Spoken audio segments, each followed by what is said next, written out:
Merhaba arkadaşlar, yepyeni haberlerle karşınızdayız. Gupse Özay ve Barış Arduç'tan ikinci çocuğa yeşil ışık.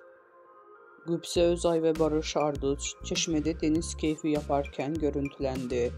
Özay tatilde yaptığı sosyal medya paylaşımlarıyla ikinci çocuk sinyalini vererek sevenlerini heyecanlandırdı.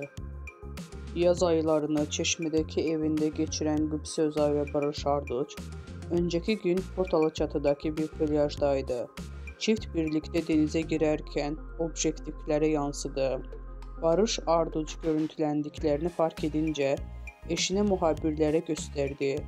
Çift gülümseyerek el salladı ve sarılarak poz verdi. Gupse Özay ile Barış Arduç'tan ikinci çocuk sinyali de geldi. Tatilde eline geçici bir roket dövmesi yapan Özay, sosyal medyada paylaştığı fotoğrafın altına düştüğü notla sevenlerini heyecanlandırdı. Çocuk dövmesi yapıp duyuruyorum kendime. Demek ki gizli gizli istiyorum.